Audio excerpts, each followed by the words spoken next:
என்ன நான் ஒரு பொண்ணை காதலிக்கிறேன், அந்த பொண்ணுக்கு நான் மாலை இடணும்னு விரும்பினா அவ ஒரு கண்டிஷன் போடுறா.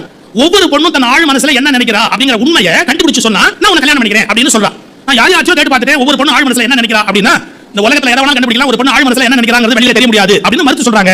நீ எனக்கு கண்டுபிடிச்சு சொல்லுவியான்னு கேட்டான். இவன் முயற்சி பண்றேன்னு பொறுத்து எங்கெங்கோ தேடி கடைசியா ஒரு சூனியக்கார கல்வி அவளை போய் பார்க்கறான். அவகிட்ட கேட்கலாம் இந்த மாதிரி இந்த கேள்விக்கு எனக்கு விட தெரியணும் அப்படின்னு. அவ சொன்னா நான் எனக்கு தெரியும்டா ஆன்சர், எனக்கு என்ன பிரயோஜனம், அதனால நீ எனக்கு ஒரு கண்டிஷன், அதுக்கு நீ ஒத்துக்கிட்டா நான் பதில் சொல்றேன். என்ன கண்டிஷன்? நான் உனக்கு பதில் சொல்லுவேன், நீ போய் சொல்லு. ஆனா ஒண்ணு, அது உண்மையான பதிலா இருந்தா நான் என்ன கேட்கறனோ அதை நீ கொடுக்கணும். இப்படி சொன்ன உடனே அவ சரி சொல்லு அப்படின்னா நீ கேட்கறத தரேன் அப்படின்னா. ஒவ்வொரு பொண்ணுக்கும் ஆழ் மனசுல என்ன கவலை தெரியுமா?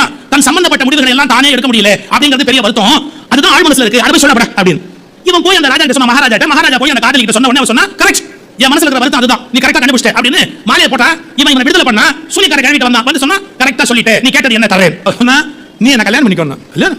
ஆனா வார்த்தை மீற முடியாது இல்ல, சத்தியம் கொடுத்துட்டான்ல. சரி காலம்பரை எத்தனை மணிக்கு கல்யாணம்? 10:30 மணிக்கு முகூர்த்தம், மாலையோட வா போயிட்டான். இவன் போயிட்டு காலம்பரை 10:30 மணிக்கு மாலையோட வந்தா இவனுக்கு ஒரு அதிர்ச்சி காத்திருக்கு. பயங்கரமா உட்கார்ந்து அந்த சூனியக்கார கல்விப்பாங்க இல்ல, சும்மா அழகா ஒரு தேவதை பிரமாதமா ட்ரெஸ் பண்ணி அந்த இடத்துல உட்கார்ந்திருக்கு. இவன் ஷாக் ஆயிட்டான். இங்க ஒரு பாட்டிமா இருந்தது, அது எங்க? நான் தான்.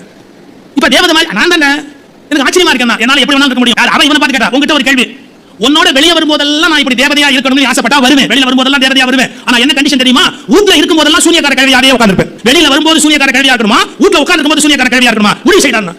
அவன் ஒரு நிமிஷம் கூட யோசிக்காம சொன்னா அது நீ சம்பந்தப்பட்ட பிரச்சனை, நீயே முடிவு எடுத்துக்கணும். அவ அடுத்த நிமிஷம் சொன்னா எப்ப நீ என் சம்பந்தப்பட்ட பிரச்சனையை என்னையே முடிவெடுக்க சொல்லியோ நான் எப்போதுமே தேவதையா இருக்கிறதா முடிவு பண்ணிட்டேன்னு சொல்லி அவ எப்பவுமே தேவதையா இருந்தான்னு அந்த கதை முடியும். இந்த கதையில என்ன இருக்கு கவனிச்சீங்களா?